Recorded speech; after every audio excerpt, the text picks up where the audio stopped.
In the busy courtroom of Judge Samuel Grant, a low hum of murmurs filled the air as the next case was called. The doors creaked open, and in walked a woman named Jasmine, her confident stride contrasting sharply with the typical defendants, who often seemed nervous or defeated. Jasmine wasn't like the others.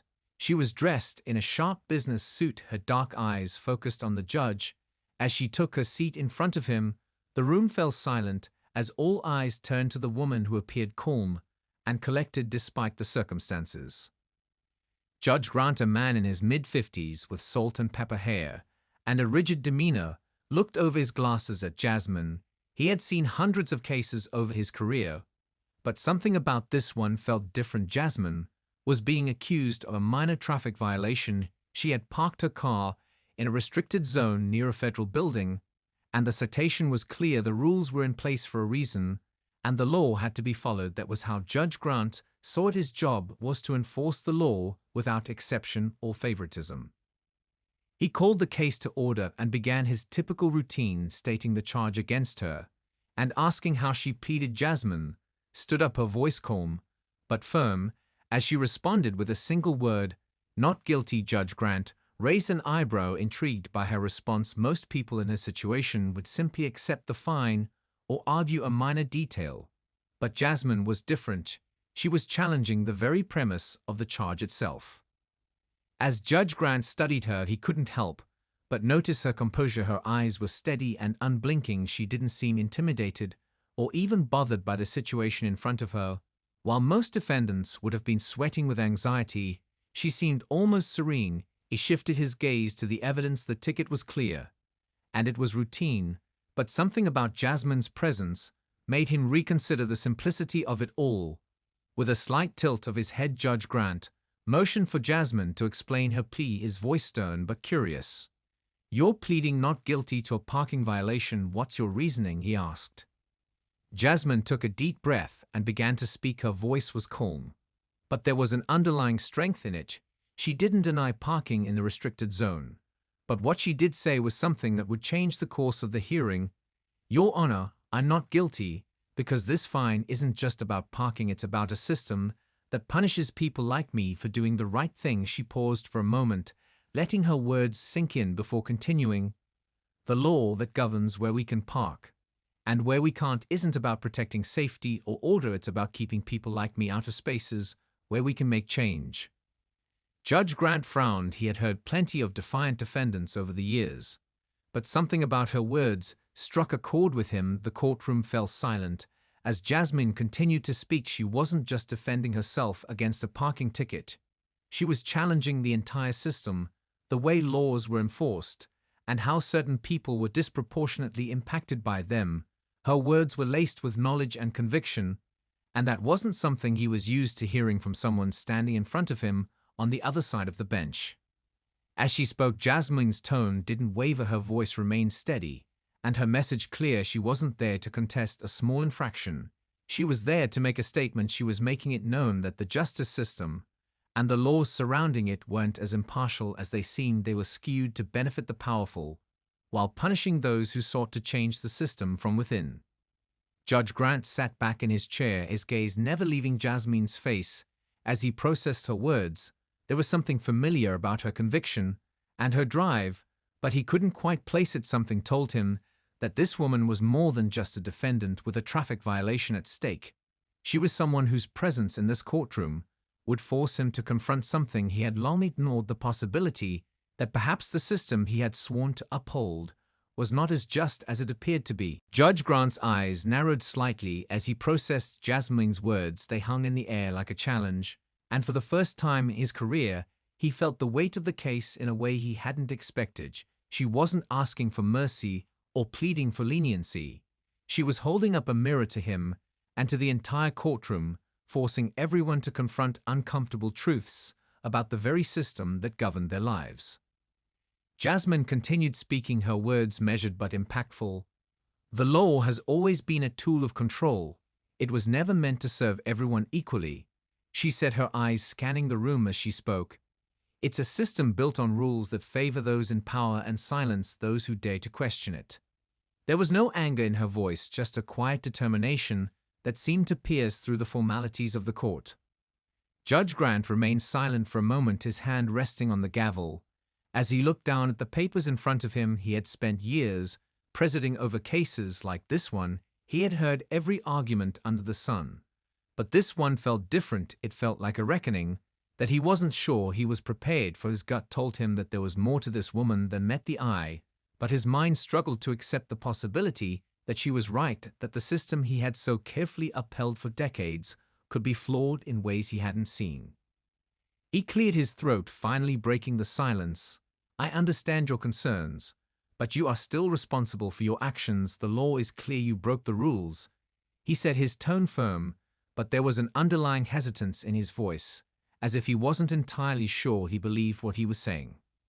Jasmine didn't flinch, her gaze remained steady.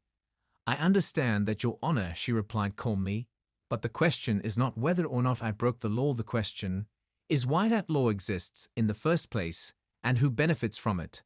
Her words were sharp and precise, cutting through the judge's arguments like a knife. "You're asking me to pay a fine for parking in a spot that is considered off-limits, but that spot was never meant to be about safety. It was always about control. It's about making sure that people like me never have the chance to sit at the table and change the things that need changing." Judge Grant felt a tightening in his chest as he listened to her words. Something about her calm conviction unsettled him. He had always believed in the fairness of the law, that the rules were there to protect everyone equally, but Jasmine was forcing him to question that belief. He had spent his career sitting in a position of power, doling out justice, without ever fully understanding the impact of his decisions on the people who appeared before him. He shifted in his seat uncomfortably. The courtroom's attention was fully on Jasmine now. Even the prosecutor seemed to be holding his breath. As she continued speaking, her message was clear. She wasn't just defending herself, she was challenging the entire system that had led her to this point. "The law isn't blind, Your Honor," Jasmine said, her voice still calm but firm. "It doesn't see people equally, it sees people as obstacles or as tools for the powerful, and it punishes anyone who dares to resist it." She looked directly at the judge, her gaze unwavering. "And I'm not going to play by those rules anymore." The words hung in the air as the judge took in what she was saying. For the first time in a long time, he felt doubt creeping in. The gavel he had always relied on to impose order now seemed like a distant tool of something he wasn't sure he believed in anymore. Jasmine's words had done more than challenge the law. They had planted a seed in the judge's mind, one that would grow and push him to confront the uncomfortable truth about the system. He had spent his life serving a truth that was slowly beginning to take root in his conscience, and he wasn't sure where it would lead him. But he knew one thing for certain: this case was far from ordinary, and Jasmine was far from just another defendant. The case was adjourned for the day, but Jasmine's words lingered in the air long after the courtroom had emptied. Judge Grant sat at his desk, staring at the papers in front of him. His mind was racing, but the more he thought about Jasmine, the less certain he became about the righteousness of his decisions. For years, he had believed that justice was simply about following the law without question, but now he wondered if there was more to it than that. Jasmine wasn't just some random defendant who had parked in the wrong spot. She was a symbol of something much larger, a force that was challenging the very foundation of the system he had sworn to uphold. He had always seen the law as something absolute, but now he saw the cracks in it, the hidden biases, the unequal treatment that he had never really noticed before. Over the next few days, Judge Grant found himself researching Jasmine. He discovered that she wasn't just an ordinary person, but an activist, a leader in the movement to reform the federal prison system. Her name was appearing in articles and news stories. Her efforts had been slowly but steadily making an impact, pushing for changes to how women were treated in federal prisons and advocating for the rights of incarcerated people of color. Her work had caught the attention of lawmakers and advocacy groups alike. The more he learned about her, the more he felt conflicted. She was not the type of person he had expected to challenge him in his courtroom. She wasn't the defiant troublemaker he had imagined. She was intelligent, driven, and passionate about creating real change in a system that had often ignored the needs of the most vulnerable members of society. He had to admit that there was something compelling about her. She was not only questioning the system, but actively working to change it from within. One morning, Judge Grant found himself sitting in his office, staring at the report he had found about Jasmine's work. He couldn't stop thinking about how her efforts had led to groundbreaking changes in policies that affected women in prison. She had helped push for the implementation of new standards for prison conditions, and had been instrumental in lobbying for better legal representation for incarcerated women. He had always been a man of the law, a man who believed in order and structure. But now he found himself questioning whether the system he had spent so many years supporting was truly just. Jasmine's efforts seemed to be rooted in a deep sense of fairness and equity, something that he couldn't ignore. But at the same time, he felt a pull towards the system he had always known, the one that gave him power and authority over those who stood before him. Jasmine's influence was undeniable, and yet he couldn't reconcile her challenge to the system with his own role within it. He had always seen himself as a protector of the law, but now he wondered if he had been part of a system that perpetuated harm to those who needed justice the most. As days passed, Judge Grant began to feel uneasy with his own position in the courtroom. He had always prided himself on being impartial, but now he wasn't sure if his judgments had been as fair as he had once believed. He had ruled on hundreds of cases involving people like Jasmine, who had been caught up in a system that often punished them for things beyond their control. But he had never truly examined the larger issues at play. The more he thought about it, the more he realized that Jasmine had forced him to confront something he had been avoiding for years: the reality that the law wasn't always fair, that sometimes it worked against the very people it was meant to protect, and that perhaps his role as a judge wasn't just about enforcing the law, but about being a part of the process of change. It was in the quiet moments of reflection that Judge Grant began to understand that Jasmine wasn't just challenging him, she was challenging all of them. She was forcing the system to reckon with its own shortcomings, and in doing so she was reshaping the way he thought about justice and the role he played in delivering it. As the days went on, Judge Grant found himself unable to shake the nagging thought of Jasmine and her words. She had made him question the very core of his work. His purpose as a judge seemed to shift in his mind. He had always believed that the law was a set of rules to follow without hesitation, but now he was starting to see how those rules could be manipulated, how they could serve to protect the powerful and oppress the vulnerable. The more he researched Jasmine, the more he realized that she was not just a woman fighting for justice. She was an advocate for a system that could truly bring fairness to all. Jasmine's work had started to gain national attention. She was being invited to speak at conferences and was meeting with key lawmakers. Her passion and expertise had turned her into a respected voice in the conversation around prison reform. But it wasn't just her accomplishments that intrigued the judge, it was her unwavering belief in the power of change, in her ability to look at a broken system and still see a path forward. One afternoon, Judge Grant found himself reading through a report on a recent legislative victory Jasmine had been a part of. She had worked tirelessly to push through new policies that sought to improve conditions in federal prisons, especially for incarcerated women. Her efforts had led to the creation of new support systems for prisoners, helping to ensure better mental health care, better access to education, and more humane treatment, all things that Judge Grant had never fully considered in his own rulings. As he read through the details of her work, he realized how deeply she had been involved in shaping federal prison policy. She was not just pushing for small changes, she was reshaping the very foundation of how the system treated the most marginalized people in society. Her success was undeniable, and it was clear that she was having a lasting impact.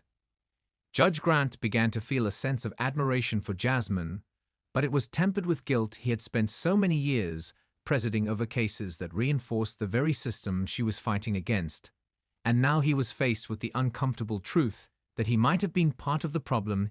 His rulings had been shaped by a system that often ignored the needs of the people it was meant to serve, and he had never questioned it until now. The next time Jasmine appeared in his courtroom for a hearing, he was struck by the calm confidence she exuded. She was there to contest a fine for a different violation this time. But it was no longer just about the case, it was about something larger, something that had shifted in him. Since their last encounter, he couldn't look at her as just another defendant anymore. She was an agent of change, and he was beginning to realize that the system he had spent his career supporting might not be as fair as he had once believed. Jasmine stood before him once again, her presence commanding the room, but there was a subtle difference this time. The judge could see the quiet strength in her eyes and the determination that had been missing in the past. The last time they had spoken, he had dismissed her challenge to the system. But now he found himself listening with more than just his ears. He was hearing her words on a deeper level, and for the first time in his career he wondered if his rulings were truly just or if he was simply upholding a broken system that needed to be torn down and rebuilt from the ground up. As the hearing began, Judge Grant knew that something had changed inside him. He was no longer just the judge in the room. He was someone who had been forced to confront his own complicity in the injustices that Jasmine had dedicated her life to fighting against. The case was still being heard, but the real question on his mind was whether he could continue to support the system that had led him to this point, or if he would be willing to use his position to help create the change that was desperately needed. In the weeks that followed, Judge Grant found himself spending more time reflecting on his role within the justice system. The unease he felt after hearing Jasmine's case had only deepened. He could no longer ignore the growing sense that his rulings were not as impartial as he had once believed. He had spent so many years in the courtroom, following procedures and enforcing laws without questioning their origins or their impact. But now he saw the flaws in the system he had once upheld with unwavering certainty. Jasmine had planted a seed in his mind, and it was growing faster than he could control. As he dug deeper into the reforms Jasmine had been championing, he found himself becoming increasingly fascinated by her work. He read about her meetings with lawmakers, her efforts to shine a light on the inequities faced by incarcerated women and people of color, and the policies she had helped pass to improve their treatment within the prison system. Jasmine had achieved what many considered impossible. She had used her voice to expose the cracks in the system, and her persistence had led to real change. But as much as he admired her, he couldn't shake the feeling that he was complicit in the injustices she was fighting against. He had always believed that the law was fair, that it was a neutral force designed to protect everyone equally. But now he saw how it was often manipulated to serve the interests of the powerful, while leaving the most vulnerable behind. Judge Grant knew that he had to confront these uncomfortable truths, but he wasn't sure where to begin. His years of experience had taught him how to navigate the courtroom with confidence, but now he felt uncertain, as if the ground beneath him had shifted, and he was no longer sure of the system he had dedicated his life to. One day, as he sat at his desk reviewing cases for the day, he found himself staring at Jasmine's name again. It was like a constant pull, a reminder that his work was far from over. He couldn't ignore her influence or the questions she had raised in his mind anymore. She had become a symbol of something larger than herself, a reminder that the law was not a static entity, but one that was constantly evolving and in need of scrutiny.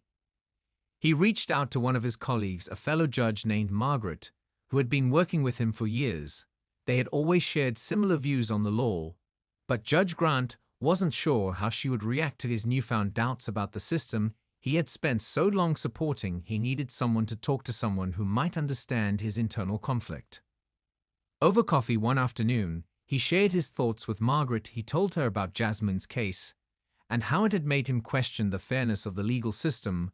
Margaret listened attentively, her brow furrowed as she processed his words.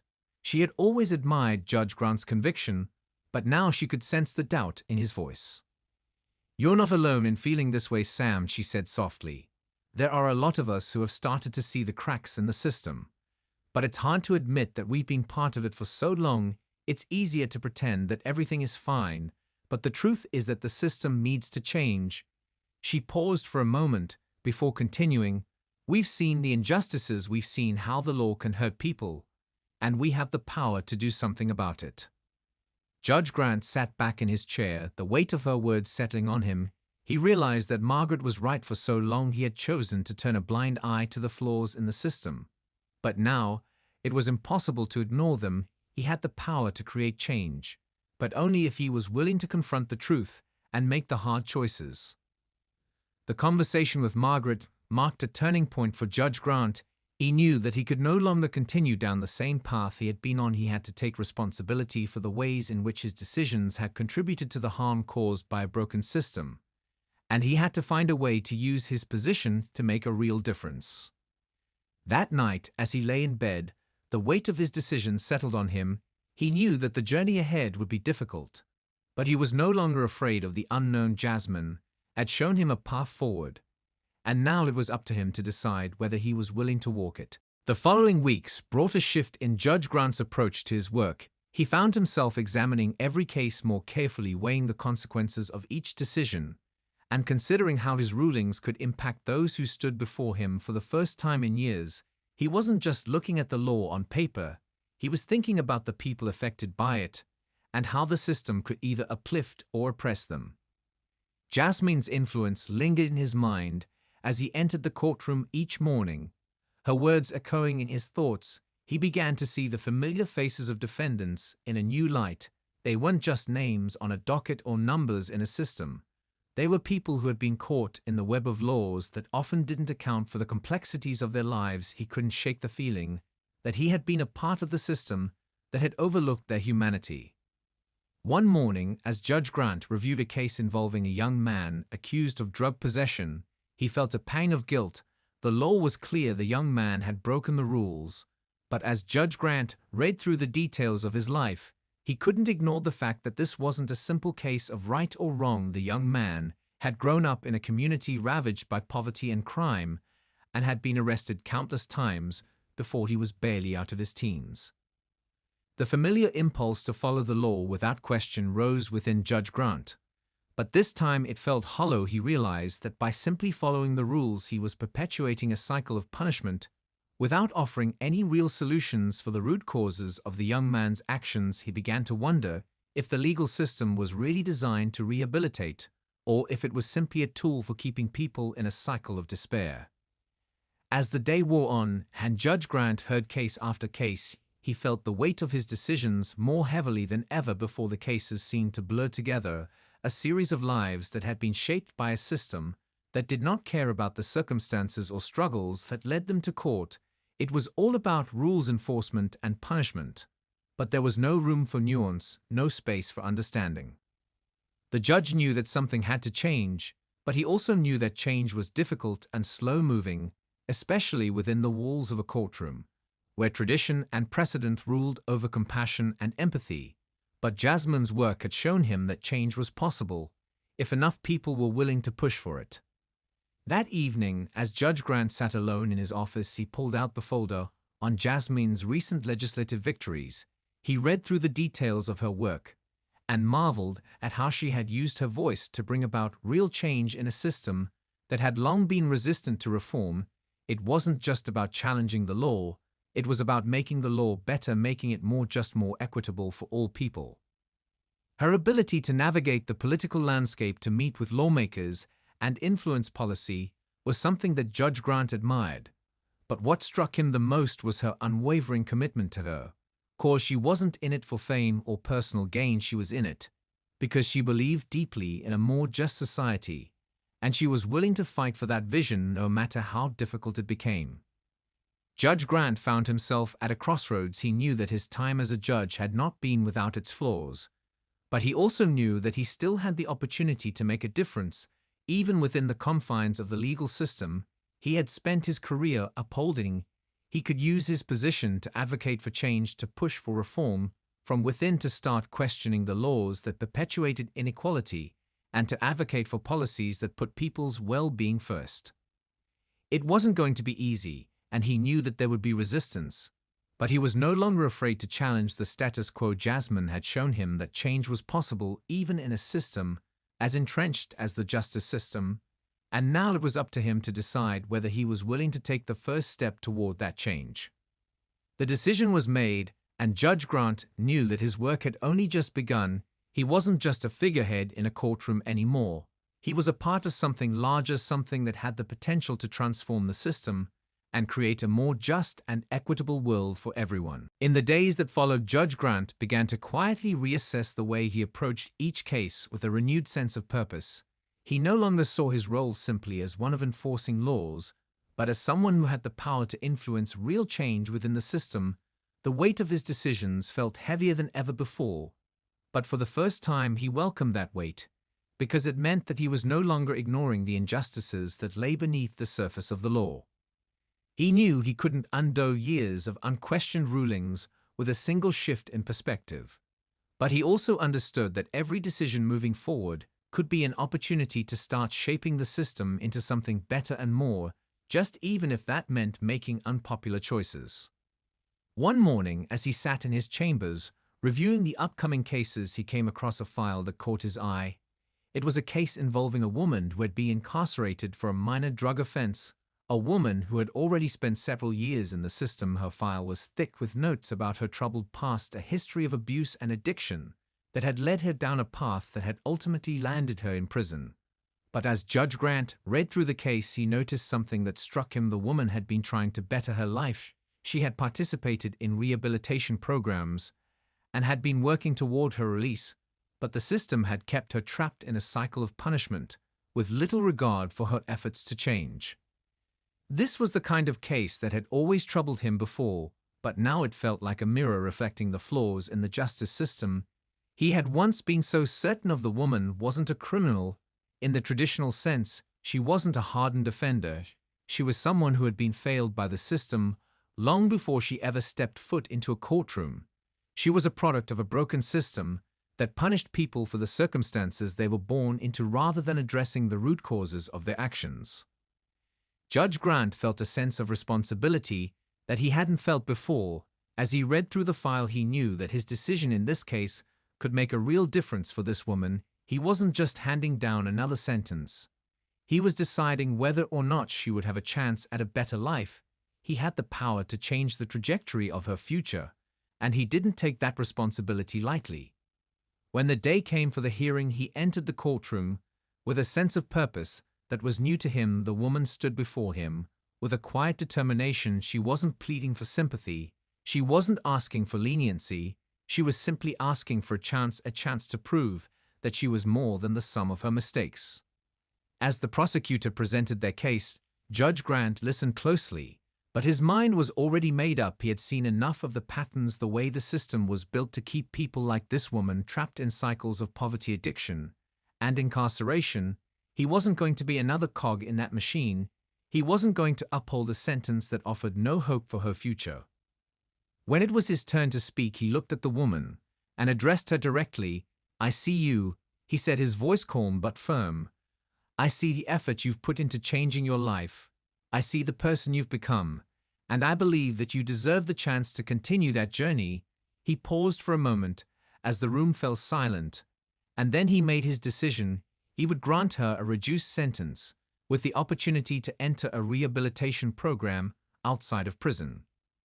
It wasn't the popular decision, it wasn't the easy decision, but it felt like the right one. And as the woman thanked him with tears in her eyes, he realized that this was what true justice looked like. It wasn't about punishment. It was about second chances. It was about recognizing the humanity in each person who came before him and giving them the opportunity to change.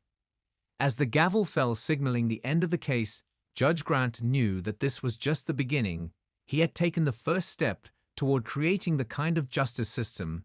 He believed in a system that recognized the complexities of each individual case and prioritized rehabilitation over punishment. He wasn't sure where this journey would take him, but for the first time in years, he was excited to find out, and with each case moving forward, he would continue to challenge the status quo and work toward a system that served all people fairly and justly. In the weeks after his decision, Judge Grant noticed a shift, not just within himself, but in the way he saw the cases that came before him.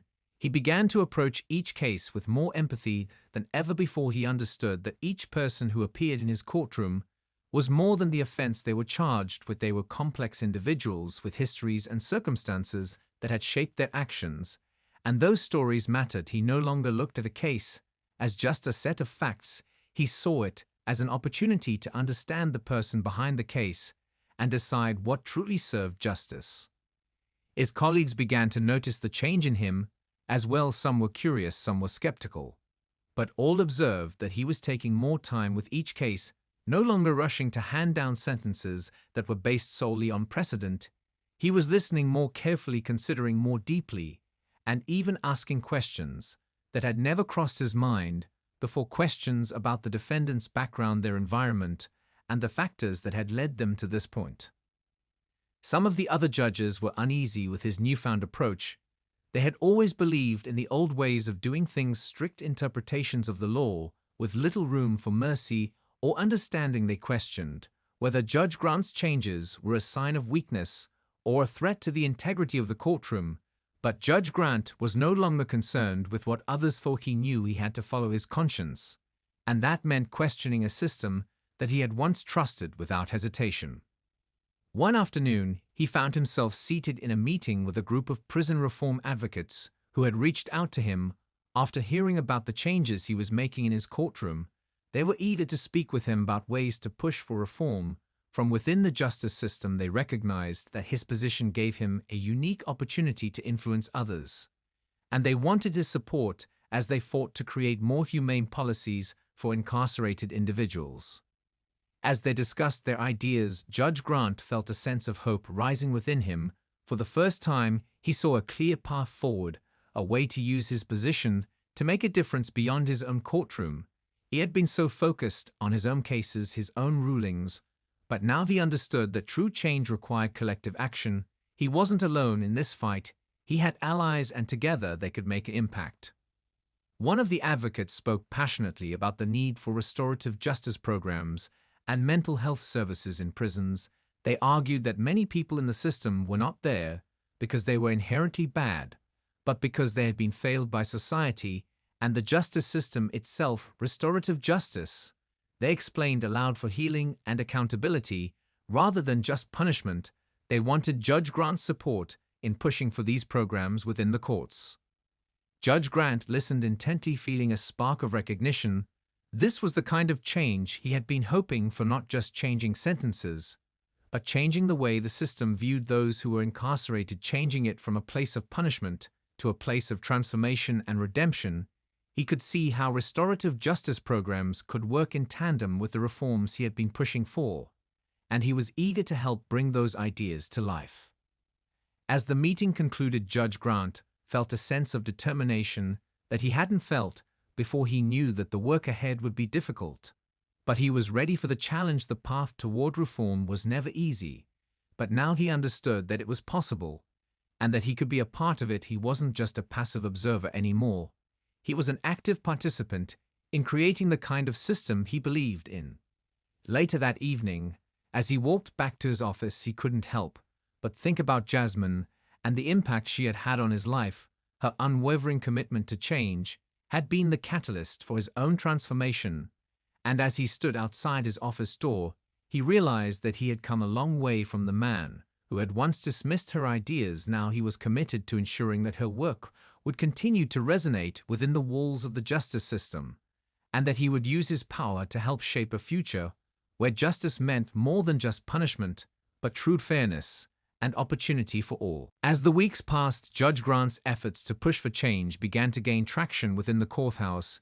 He was no longer the judge who simply handed down sentences. He had become a voice for reform. His colleagues had started to take notice of his approach, and some were even beginning to follow his lead.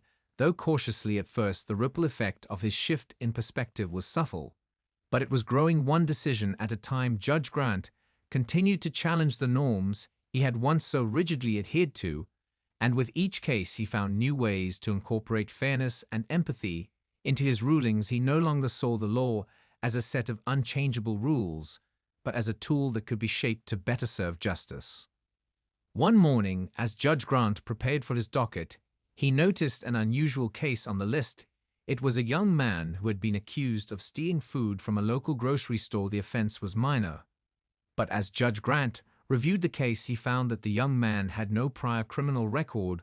What struck him most was the reason the man had stolen the food. He had been struggling to support his family after losing his job, and his desperation had led him to make a choice that had landed him in court.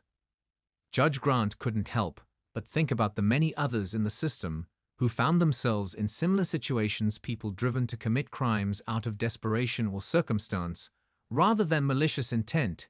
He had seen so many people come through his courtroom with stories of poverty, addiction, mental illness, and broken homes, and he began to wonder how many of them had been pushed into the system by forces beyond their control.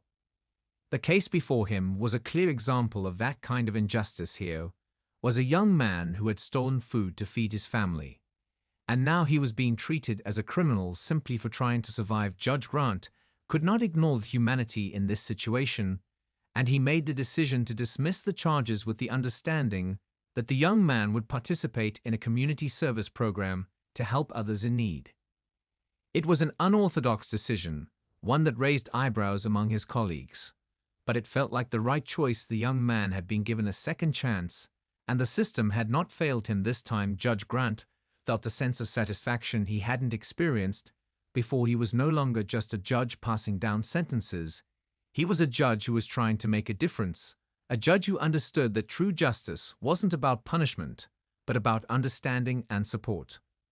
Word of his decision spread quickly throughout the courthouse, and beyond. Some praised him for his compassion, while others criticized him for being too lenient. But Judge Grant didn't let the opinions of others sway him. He had seen firsthand the damage that a broken system could do, and he knew that reform would never come if he didn't take risks, if he didn't step outside the boundaries of what was expected. He also continued his work with the prison reform advocates who had reached out to him months earlier. They had been meeting regularly to discuss ways to push for more restorative justice programs and mental health services in the prison system. Judge Grant had become a key ally in their efforts, and he was starting to use his influence to advocate for these changes within the court system as well. One afternoon, he sat down with a group of lawmakers to discuss the possibility of introducing new legislation that would expand access to rehabilitation programs for incarcerated individuals and provide support for those re-entering society after serving their sentences. Judge Grant's perspective as a judge had given him a unique insight into the flaws of the system, and he was using that insight to push for policies that could prevent people from entering the system in the first place. As the conversation progressed, Judge Grant felt a growing sense of purpose. He had never imagined that his work as a judge could extend beyond the courtroom in this way. But now he saw how his decisions could ripple out to affect real change in the world. The more he worked with reform advocates and lawmakers, the more he understood that his role was not just to interpret the law, but to help shape it so that it served everyone fairly and justly. That evening, as he sat alone in his office reflecting on the day's meetings, he felt a sense of fulfillment that had been missing from his life for years. He had come a long way from the man who had dismissed Jasmine's ideas without a second thought. Now, he was actively fighting for the changes that could make a real difference in people's lives. The journey ahead was still long, but for the first time, Judge Grant felt like he was on the right path, and he was determined to continue fighting for a justice system that was truly just for all. As the months passed, Judge Grant's transformation became more evident, not just in his decisions, but in the way he approached his role within the justice system. He no longer viewed himself as a mere enforcer of laws, but as a steward of justice, someone who had the power and responsibility to help shape the future of the legal system. He was learning that true justice was not about punishing wrongdoers, but about creating a system that acknowledged the complexities of human lives and gave people the opportunity to reform and heal. Judge Grant's efforts to push for systemic change began to garner attention outside the courthouse, as well. His work with prison reform advocates and lawmakers was starting to bear fruit. They had succeeded in passing new legislation that expanded access to mental health services and rehabilitation programs for incarcerated individuals, and the public began to take notice of the shift in the way the justice system was being approached. There was a growing sense of hope that the system could evolve into something more compassionate and equitable. Despite the progress Judge Grant had made, he knew that the road ahead would not be easy.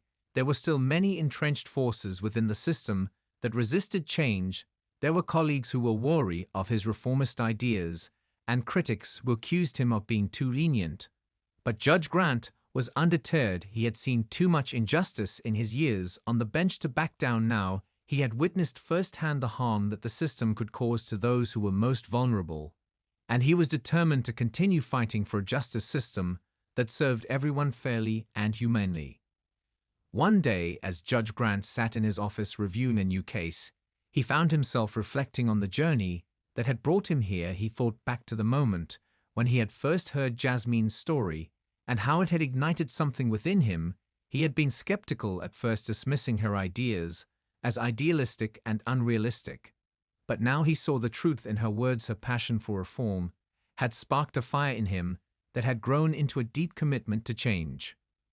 Jasmine had shown him that the system could be better, that it didn't have to be a tool for perpetuating inequality and harm. It could be a force for healing and restoration, if only the right people were willing to fight for it. Judge Grant realized that his own transformation was just one part of a larger movement toward justice, a movement that was growing stronger with each passing day as more people recognized the need for change. He had come a long way from the judge who had once unquestioningly upheld the status quo. Now, he was an advocate for reform, a champion for those who had been failed by the system. He had become a voice for the voiceless, a defender of the forgotten. And as he looked ahead, he knew that his work was far from finished. There was still so much to be done. But he also knew that he wasn't alone in this fight. He had built a network of allies who shared his vision for a more just and compassionate system. And together, they would continue to push for change. As Judge Grant prepared to hear another case, he took a moment to reflect on how far he had come. He had made mistakes in the past, and he had learned from them. He had been a part of a system that had caused harm. But he was no longer content to remain passive in the face of injustice. He was using his position to fight for something better, for a system that was not just fair but truly just. The gavel fell, signaling the start of another case. But as Judge Grant looked around the courtroom, he saw the faces of people who had been affected by the system, and he knew that his work was more important than ever. He wasn't just a judge, he was a catalyst for change, and with every decision he made, he was shaping the future of justice one case at a time.